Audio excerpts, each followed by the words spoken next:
En un nivel práctico, puedo simpatizar con los libertarios, que piensan que tenemos demasiado gobierno, y he dado mi voto más de una vez a los defensores de esta postura. Además, cuando los libertarios hablan de un gobierno limitado y libertades garantizadas constitucionalmente, casi siempre me llaman la atención. El problema comienza cuando alguien se levanta para defender la ética libertaria o la antropología libertaria. La noción de individuos que definen sus valores e identidades, mientras habitan un estado de naturaleza imaginario, nunca me ha parecido tan convincente.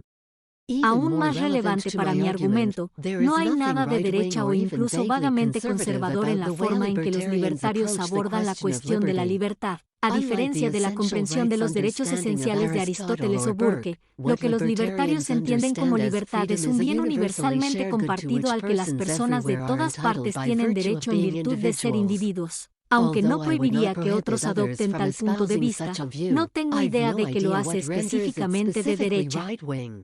Lo que los libertarios están impulsando es una posición reconociblemente izquierdista, que presupone o implica la idea de igualdad universal e incluso ciudadanía universal. No es país para la vieja política, redefiniendo la izquierda frente a la derecha, por Paul Gottfried. La tarea que tengo ante mí es explicar con distinciones y calificaciones apropiadas lo que está bien y lo que está mal. Para aquellos que desean evitar la arenga de un activista, permítanme asegurarles que no equiparo conservador con republicano o con los hábitos de visualización de los devotos de Fox News. Ser republicano y recitar diligentemente los puntos de conversación del partido no es para mí una señal de estar a la derecha. Tampoco la falta de inclinación a hacer ninguna de las dos cosas es indicativa de estar en la izquierda. Una derecha clásica o esencialista es difícil de encontrar en el mundo occidental contemporáneo, donde los periodistas y otros intelectuales variados se apresuran a denunciar a sus portadores, o incluso a los portadores parciales, como fascistas. Esa puede ser una de las razones por las que estos tipos rara vez salen a la luz pública, fuera de ciertos partidos europeos que han podido sobrevivir en el sistema electoral multipartidista. Estar en la derecha esencialista es mortal en un entorno académico o periodístico que está lleno de valores izquierdistas por excelencia. Hay grupos intelectuales aislados en los Estados Unidos que exhiben evidencia de una gestalt de derecha, pero estos grupos generalmente están aislados del movimiento, de la corriente principal conservadora, para que no pongan en peligro a los institutos o publicaciones conservadores al expresar ideas antiizquierdistas inapropiadas. Esto es completamente comprensible, dada la prevalencia de influencias de izquierda en las sociedades occidentales. Y dada la medida en que el establishment no izquierdista ha absorbido los valores y actitudes de izquierda que provienen de existir en un entorno predominantemente de izquierda. La derecha no izquierdista u oficial impulsa lo que considera posiciones conservadoras distintivas que a menudo no tienen nada que ver con la derecha esencialista y que a menudo ni siquiera son ciertas. Como muchos de mis escritos tratan de esta tendencia, no aburriré a mis lectores con más de lo mismo. Pero en oposición a un concepto erróneo generalizado, diría que no hay razón para definir la derecha como ese lado que afirma valores en oposición a la izquierda, que es relativista. Nunca he dejado de sorprenderme de cuán persistente e incluso obsesivamente la izquierda lucha por sus valores. Los izquierdistas creen claramente en una cierta visión de la igualdad universal, aunque uno podría diferir con ellos sobre su valor más alto y sobre los estragos que causa en lo que solía ser una sociedad cristiana burguesa. No hay duda de que una visión moral impulsa a la izquierda. También es una tontería definir la derecha como dispuesta a mover montañas para llevar los derechos humanos al mundo entero. Tanto la noción de derechos humanos como la misión de imponerlos universalmente surgieron de la izquierda clásica, remontándose al ala izquierda de la Revolución Francesa. El hecho de que ahora se piense que tal misión global caracteriza a la derecha subraya la confusión total en la que se ha permitido derivar el dibujo de distinciones de derecha e izquierda. Finalmente, uno no se une a la derecha esencialista deseando bajarse del tren del progreso justo antes de que llegara a nuestra situación actual. Como posición práctica, uno podría encontrar la legislación de derechos civiles de la década de 1960 menos intrusiva que sus adiciones posteriores o una fase anterior del movimiento feminista menos ofensiva que lo que sus críticos han llamado feminismo de género. Sería el último en cuestionar el derecho de alguien a elegir una forma de ingeniería social gubernamental menos drástica en lugar de una más extrema, dadas las opciones disponibles. Pero uno no muestra su apego a la derecha al tomar tales decisiones, salvo por los estándares de una izquierda que está tratando perpetuamente de mover todo más hacia su campo de energía. También está el problema de un uso inflado de conservador, un término que se aplica a quien quiera que los medios lo otorguen. Esta certificación simplemente aumenta nuestro problema semántico. Cada vez que veo a un blogger adolescente o un columnista pubescente presentado al público como un conservador líder, le hago la misma broma a quien sea que esté cerca. Me pregunto si este adolescente es seguidor de Burke o de Maastricht. A estas alturas, conservador significa lo que un grupo de periodistas o locutores de noticias decida que debería significar. Los periodistas, en virtud de tomar posiciones políticas republicanas, también se describen como teóricos conservadores, aunque todavía estoy luchando por descubrir qué es exactamente lo que hace que esas personas sean conservadoras o teóricas. Presumiblemente, al defender el historial del último presidente republicano, uno obtiene el reconocimiento de otros periodistas como un pensador conservador profundo. En un nivel práctico, puedo simpatizar con los libertarios, que piensan que tenemos demasiado gobierno, y he dado mi voto más de una vez a los defensores de esta postura. Además, cuando los libertarios hablan de un gobierno limitado y libertades garantizadas constitucionalmente, casi siempre me llaman la atención.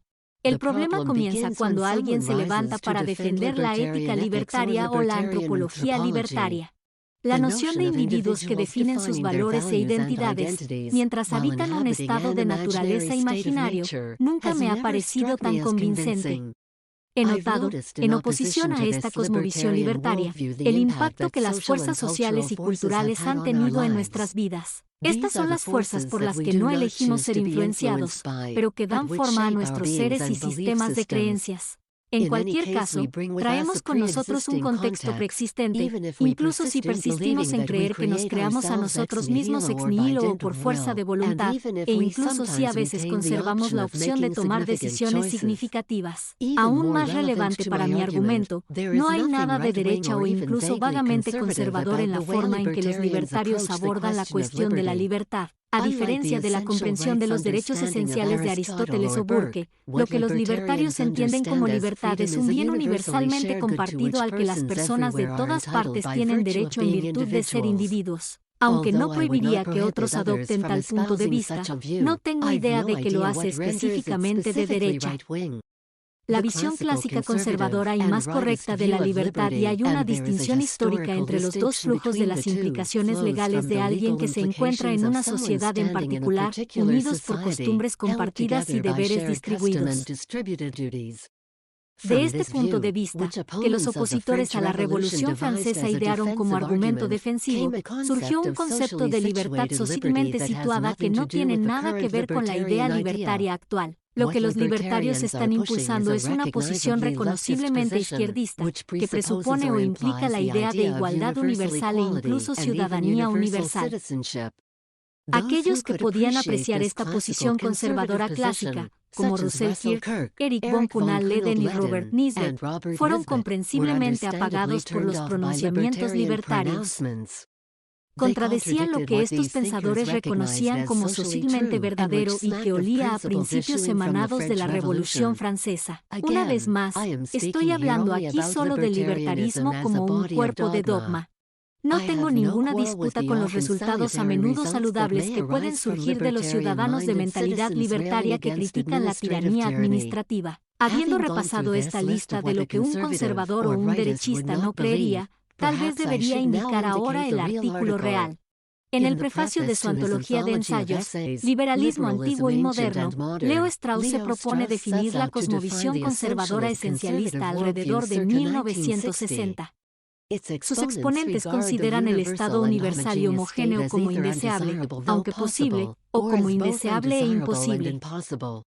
No les gustan los organismos internacionales, a los que identifican con la izquierda, y miran con mayor simpatía que los liberales lo particular o particularista y lo heterogéneo. Esta definición honesta y precisa parece aún más notable dado el hecho de que los discípulos de Strauss a menudo han trabajado para hacer que el conservadurismo estadounidense sea sinónimo de una cruzada para difundir lo que consideran valores democráticos universales. Lo que Strauss dijo sobre los conservadores se aplicaría a la derecha genuina. Sin embargo, su definición debería ampliarse en aras de la integridad. La derecha afirma la jerarquía heredada, favorece lo particularista mientras sospecha de lo universal, apunta a preservar las tradiciones sociales siempre que sea posible y se opone a la izquierda por todos los medios a su disposición. La izquierda toma las posiciones opuestas en los tres primeros puntos por un sentido de justicia, un compromiso apasionado con el avance de la igualdad y una concepción universalista de los seres humanos. Mientras que la derecha cree que lo que Aristóteles definió como el orden del hogar, marcado por distinciones elaboradamente definidas, es natural, la izquierda ve el arreglo no igualitario con repulsión. Los izquierdistas están encantados de pedir a los gerentes y jueces estatales que abolan cualquier cosa que se parezca un poco a tal jerarquía. La opinión de que la izquierda piensa en nosotros como individuos intercambiables, que pueden ser programados para comportarse de cierta manera, puede ser un poco exagerada. Sin embargo, algo como esta idea informa el proyecto de izquierda. Todas las buenas sociedades desde una perspectiva de izquierda son lo que Michael Oakley llamó asociaciones empresariales, marcos de interacción humana en los que todos los miembros son alentados u obligados a pensar y actuar de la misma manera. La izquierda busca crear o imponer tales asociaciones cuanto más extensas, mejor, y no solo porque los izquierdistas anhelan el poder. Pienso mucho mejor en los izquierdistas genuinos. Están comprometidos a eliminar las desigualdades sociales, raciales y de género y cuanto más control puedan acumular, más fácil les resultará reconstruir o recodificar a quienes se resisten a su plan. El teórico social alemán Arnold Heygen se sorprendió de cómo entre los alemanes más jóvenes en la década de 1960 una característica definitoria común era la hipermoralidad, contrariamente a la idea errónea de que los jóvenes que con frecuencia se convertían en antifascistas militantes no tenían moralidad. Heygen notó su celo moral histérico. Esto lo atribuyó no solo a su reacción a los nazis, representados como conservadores alemanes, que las instituciones educativas alemanas inculcaron. Heygen también vinculó esta cultura de indignación moral con el desapego de sus portadores de cualquier asociación comunal tradicional y con la guerra en Alemania, comenzando con la ocupación de la posguerra, contra la identidad nacional. Para que no haya confusión en este punto, parece necesario distinguir aquí entre los principios más elevados y los bienes instrumentales en ambos lados del espectro ideológico. En el caso de la izquierda son muchos los valores que impregnan su discurso, según las circunstancias la verdad científica, el laicismo, la libertad, etc. De hecho, los izquierdistas pueden valorar todos estos ideales, pero lo hacen en relación con su utilidad para promover el bien supremo de la izquierda, que es la igualdad universal. Por lo tanto, la ciencia debe promoverse en la medida en que pueda desenmascarar la fuerza supuestamente reaccionaria del cristianismo, que sanciona las distinciones de género y privilegia el matrimonio heterosexual. En el siglo XIX, la izquierda se opuso a la religión organizada porque era una mentira para la aristocracia, o lo que veía como una clase capitalista opresiva. La religión, y más específicamente el cristianismo, también se consideraba un obstáculo para el cambio social que los intelectuales estaban trabajando para lograr. La izquierda también valora la libertad, pero como muestran Linda Eder y Maurice Cowell en biografías de John Stuart Mill, los reformadores que alguna vez abrazaron la libertad y la ciencia pueden haberlos adoptado como un medio para un fin superior. En el caso de Mill y a este respecto, puede que no fuera inusual entre los reformadores victorianos que la ciencia y la libertad fueran valoradas como herramientas para emancipar a las víctimas de las ideas tradicionales de los grilletes de las supersticiones. Mill, como explica Eder en John Stuart Mill y la religión de la humanidad, esperaba un mundo de progreso científicamente diseñado, en el que las mujeres se emanciparían de la esclavitud. En esta era de humanidad perfeccionada, liberada de la cadena del pasado, presumiblemente todos pensarían como una reformadora feminista y socialdemócrata. Pero la ciencia sigue siendo instrumental para la izquierda en términos de la búsqueda de la emancipación de las mujeres y otros proyectos igualitarios. Si alguien hoy señalara la evidencia de investigación sobre las disparidades genéticas entre géneros o grupos étnicos, el desafortunado intérprete de este paso en falso no tendría futuro en la vida académica o en el gobierno. La ciencia biológica puede ser invocada, pero solo para los fines ideológicos adecuados, es decir, para aquellos propósitos igualitarios que deben fomentarse en la cultura política y académica predominantemente de izquierda de hoy. De la misma manera, la teoría de la evolución está bien para la izquierda, siempre y cuando se pueda dirigir contra los religiosos. Pero esta hipótesis sobre el cambio en el mundo natural se vuelve más problemática tan pronto como alguien recurre a un tema prohibido, por ejemplo, el arraigo de las diferencias de género que han sido necesarias para la perpetuación de la vida humana y animal. No necesito detenerme en el carácter dogmático y selectivo que la teoría evolutiva ha asumido para la izquierda, un tema sobre el cual el filósofo de la ciencia David Stowe ha escrito una obra instructiva, Los cuentos de hadas darwinianos. Está particularmente interesado en lo mítico en oposición a los aspectos científicos que la teoría de la evolución ha asumido entre intelectuales y periodistas. Y su libro destaca el valor de esta teoría como herramienta polémica. Aunque no es tan deshonesta como la otra parte, la derecha abraza su propia versión de un bien instrumental. Habiéndose definido a veces como la expresión política de la doctrina del pecado original, la derecha tiene una gran inversión en las formas tradicionales del cristianismo, al igual que la izquierda no es una concepción manipulada de la ciencia. No hay evidencia de que muchos de los grandes teóricos conservadores de los siglos XVIII y XIX, comenzando con Burke, fueran cristianos ortodoxos. Sin embargo, sus cosmovisiones políticas habrían sido impensables sin algún fundamento teológico cristiano. La jerarquía que defendían provenía de la Edad Media católica, en la que las relaciones feudales se entrelazaban con un significado sacro. El mandato mundano correspondía al orden de la Iglesia, que en última instancia se basaba en la estructura de la autoridad romana. La noción de falenus humanos se invocó de manera empírica y teológica para recalcar que los seres humanos no tienen la capacidad o el derecho de reinventarse a sí mismos y a sus contextos sociales. De hecho, tales experimentos eran pecaminosos o overstick y es probable que resulte en un desastre. A los conservadores tradicionales les gustaba citar Romanos 15, que afirmaba que toda autoridad proviene de Dios. No en vano Dios entregó la espada en manos del magistrado. No hace falta decir que el archi o la autoridad aquí invocada por los conservadores fue una que se transmitió de generación en generación. La izquierda también se benefició en cierta medida de estar arraigada en una herencia cristiana, y el filósofo alemán Nietzsche despreció esta influencia religiosa como fuente de la moral esclava que animaba el feminismo y la democracia igualitaria. Mientras que la derecha vio en el cristianismo una justificación para las autoridades establecidas, la izquierda extrajo de él algo muy diferente, la visión de un mundo en el que el primero sería el último y los mansos heredarían la tierra. Tales ideas de justicia social podrían derivarse de los profetas hebreos, los evangelios y el compartir las posesiones mundanas en la iglesia primitiva.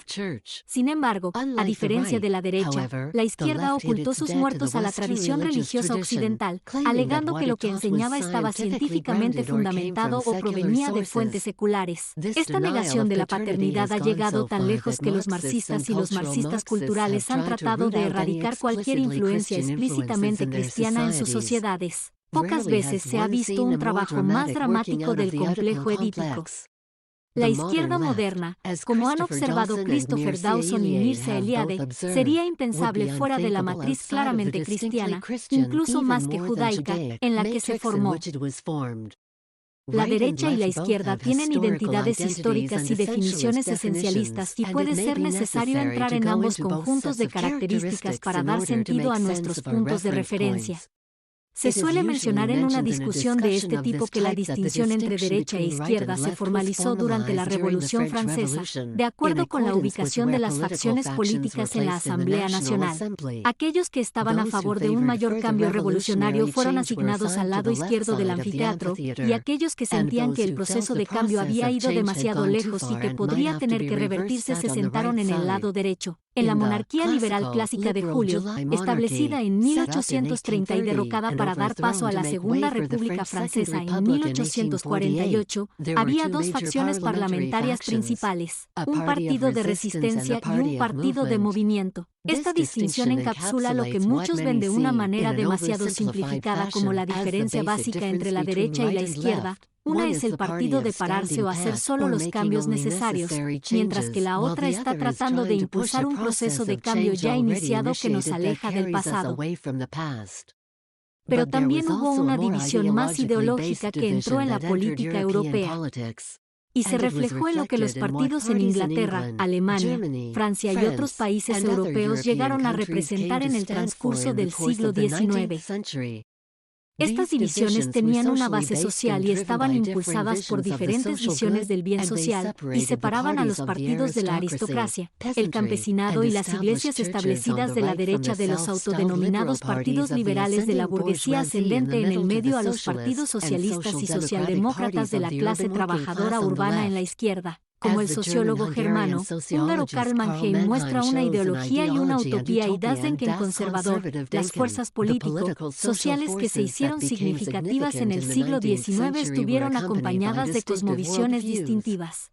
Eran construcciones ideales a las que las posiciones partidistas se vinculaban inseparablemente. Aunque fueron típicamente los intelectuales quienes construyeron estos Weltanschauungen, aquellos para quienes fueron ideados reconocieron y reconocieron sus valores e intereses. Con el tiempo, estos theoretical-leaks de arquitectos teóricos llegaron a dar sentido a su identidad colectiva. El rito tradicional representaba un modo de vida agrario, con una estructura de autoridad tradicional y estaba típicamente aliado a la Iglesia Católica o a las iglesias estatales protestantes y a las monarquías arraigadas. Esta derecha conservadora miró principalmente al pasado por lo que Richard Weber llama su visión del orden, pero también estaba dispuesta a ofrecer asistencia a la clase trabajadora urbana, que se estaba convirtiendo en un problema social. El conservador Wright no tenía reservas para buscar una alianza con los que estaban en la parte inferior de la escala social, y lo hizo, al menos en parte, en reacción a los líderes del comercio y la industria, que eran miembros de una clase media alta que estaba reemplazando a la aristocracia como la fuerza política y social dominante. No es en absoluto sorprendente que los datos que Karl Marx citó en El Capital para probar el creciente empobrecimiento de los trabajadores ingleses provinieran de cuentas recopiladas por los conservadores, un partido de terratenientes, clérigos anglicanos y donaciones de Oxford. Los conservadores no tuvieron reparos en detallar y posiblemente incluso exagerar el sufrimiento de aquellos que estaban sujetos a sus enemigos políticos en el Partido Liberal. Los conservadores estaban muy dispuestos a que el Estado impusiera límites a las horas de trabajo de los trabajadores de las fábricas y pusiera el trabajo infantil en el camino de la extinción. Pero,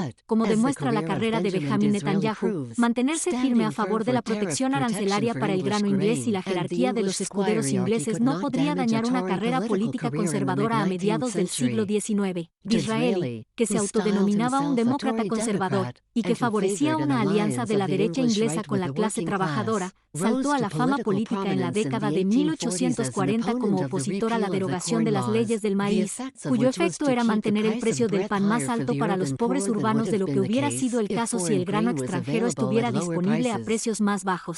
Todas las agrupaciones político-ideológicas del siglo XIX tenían fundamentos sociales sin los cuales eran impensables. Por lo tanto, el liberalismo fue la idea de la burguesía, al igual que el socialismo se desarrolló entre la clase trabajadora, con la ayuda de intelectuales ansiosos por lograr un cambio social radical. Aunque el conservadurismo tiene su origen en la historia europea moderna como reacción a la Revolución Francesa, mientras que la izquierda se definió inicialmente como defensora de este proceso revolucionario junto con el pensamiento racionalista que supuestamente alimentaba el motor del progreso, los bandos que se tomaron fueron tanto sociales como ideológicos. De hecho, estas dos fuentes de identidad viajaron juntas. Tratar a los portadores de cosmovisiones aparte de las formas concretas que tomaron como grupos sociales y políticos habría parecido extraño, excepto por una razón que Mannheim felizmente proporciona. Teóricos reflexivos, como Edmund Burke, Joseph de Maastricht, Adam Muller, Benjamin Constant, John Stuart Mill y Karl Marx, crearon las bases de lo que se convirtió en cosmovisiones ideológicas distintivas. Y como señala Mannheim, estas construcciones asumieron una existencia propia, independientemente de las circunstancias históricas que las dieron a luz a principios del siglo XIX. esencial para las direcciones en las que la derecha y la izquierda se han estado moviendo durante varias generaciones, y quizás desde las dislocaciones producidas por la Primera Guerra Mundial, ha sido el desacoplamiento de estos conceptos, cosmovisiones y sistemas de valores de su base social original. Las ideas que una vez estuvieron vinculadas a clases y formas de vida se han desprendido de sus asociaciones originales y han tomado formas cambiantes dentro de una sucesión de movimientos. A veces, aquellos que invocan lo que ya son cosmovisiones sin ataduras buscan los viejos puntos de referencia. Por lo tanto, Kirk, Nisbet, Weaver y Emmy Bradford apuntan a sociedades conservadoras clásicas en las que se basaron sus visiones. Algunos de estos teóricos han tratado de establecer al menos alguna conexión entre su orden experimentado o idealizado y lo que ha sobrevivido del pasado en nuestra sociedad contemporánea. Sin embargo, tales intentos nunca fueron del todo convincentes y se han vuelto menos convincentes en la era actual, en la que las tradiciones sociales se han vuelto aún más débiles que hace 50 años. Por supuesto, existe el problema adicional de que Estados Unidos fue fundado en el siglo XVIII como una república liberal y no tiene lo que Burke llamó una constitución antigua similar a la que se encuentra en Europa. El mundo social que dio origen al conservadurismo clásico era mucho más antiguo o medieval que la sociedad que los conservadores estadounidenses se propusieron defender. Por supuesto, uno podría encontrar en el pasado estadounidense alguna aristocracia terrateniente o grupos de patricios reaccionarios, pero aquellos que poseían esclavos o sirvientes contratados o que expresaban una teología calvinista sombría no serían atractivos para una sociedad que valora el progreso y la movilidad. Por una buena razón, la mayoría de los invocadores del pedigrí conservador clásico de Estados Unidos, como Kirk, Allen Tate, Emmy Bradford y Richard Weaver, han sido hombres de letras en lugar de estudiantes de historia política. Han proporcionado una visión más estética en lugar de historias detalladas. La izquierda se ha enfrentado a un problema similar al de la derecha, cuando su cosmovisión se desacopló de su marco social del siglo XIX y principios del XX. La izquierda ha dejado de ser un movimiento de la clase trabajadora urbana, que lucha por salarios más altos o la nacionalización de las fuerzas productivas. En el último cuarto del siglo XX, la izquierda europea ha sido ocupada por la mayoría de las mismas fuerzas que han llegado a dominar aquí, radicales de estilo de vida, celebridades cinematográficas, empleados del sector público, minorías étnicas, feministas y académicos. Los marxistas culturales han reemplazado a los marxistas reales, y las protestas de las feministas y gays agraviados se han vuelto mucho más importantes para la izquierda que las quejas de los trabajadores fabriles desempleados. No hay duda de que los comunistas en el poder persiguieron duramente a las instituciones religiosas. Lo hicieron porque pensaban que las iglesias independientes eran amenazas para el poder político comunista y porque el comunismo, como el liberalismo estadounidense, convirtió el ateísmo o el laicismo en una religión de Estado. Pero los valores sociales de la dirección comunista y las actitudes morales que trabajó para propagar entre sus súbditos a menudo tenían una apariencia burguesa. A pesar de la experimentación temprana y el amor libre, la Unión Soviética llegó a inculcar en los funcionarios del partido una estricta ética social. Annie Kriegel en What is the Subjective History of the French Communist Party muestra una influencia católica residual en la forma en que el partido ha revisado a las mujeres y el matrimonio hasta bien entrada la década de 1960. Si el tradicional Partido Comunista francés todavía existiera, sus miembros con toda probabilidad habrían marchado en las manifestaciones contra la legalización del matrimonio homosexual que tuvieron lugar en París a principios de la primavera. Recientemente, el marxista israelí Israel Samir, que ahora vive en París, denunció en su boletín de abril de 2013 a los decadentes partidarios burgueses de los derechos de los homosexuales. En ese momento, le proclamé a un amigo, solo medio en broma, que este es un marxista por el que votaría. Samir elogia a Lenin por tratar con desdén los problemas de las mujeres, y elogia a los comunistas rusos que ya en la década de 1980 interactuaban con la Iglesia Ortodoxa para detener el intento de hacer cumplir la agenda gay.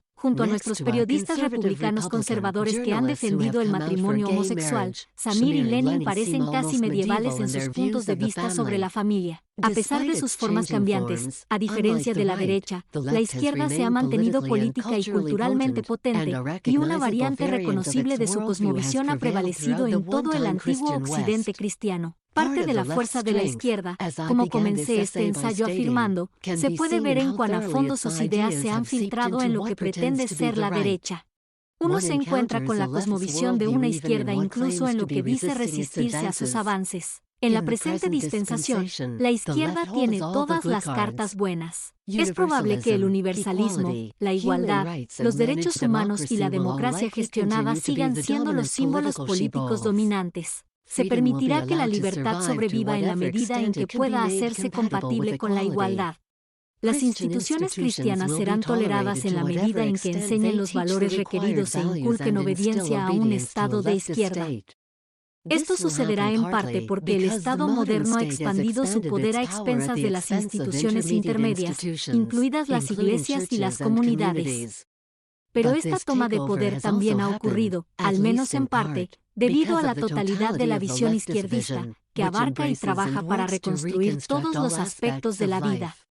La izquierda se esfuerza por expandir su poder no porque sus defensores estén ávidos de favores del gobierno, aunque es cierto que hay buscadores de rentas en sus filas y plomadas gubernamentales que algunos izquierdistas esperan ver distribuidas. La verdadera izquierda, a diferencia de los hackers del partido que simplemente quieren trabajos o regalos, tiene principios profundos. Desafortunadamente, los izquierdistas sostienen principios que se vuelven tóxicos cuando se llevan a extremos cada vez más escalofriantes, y ya no tienen que preocuparse por ser detenidos. Si las tendencias actuales continúan desarrollándose, la derecha está mucho más fragmentada que la izquierda. Tiene pocas instituciones o sociedades que pueda formar o reformar, y lo que es peor, no tiene una identidad que todos sus posibles ocupantes actuales puedan reconocer como propia.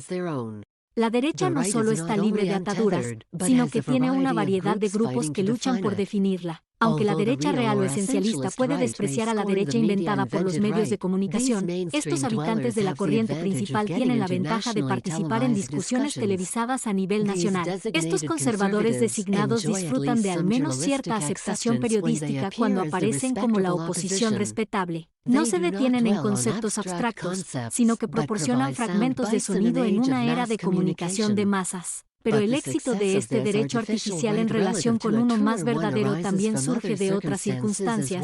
El derecho no aceptado, no alineado o clásico lo llama lo que uno puede no estar de acuerdo en lo que define su rectitud. Diferentes grupos dentro de este campo polémico se aferran a fragmentos descendientes de una cosmovisión original. Además, los grupos en guerra señalan diferentes oportunidades perdidas que llevaron a su marginación actual.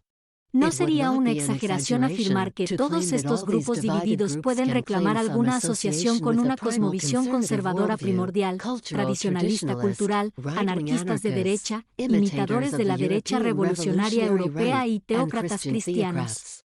Algunos elementos de la cosmovisión conservadora original continúan dando forma a todos estos grupos, aunque no necesariamente los mismos fragmentos, junto con diferentes fechas fieles de cuando se creía que todo se había salido de control. No estamos hablando aquí de la derecha en su contexto original, como la cosmovisión que acompañó el nacimiento del conservadurismo europeo.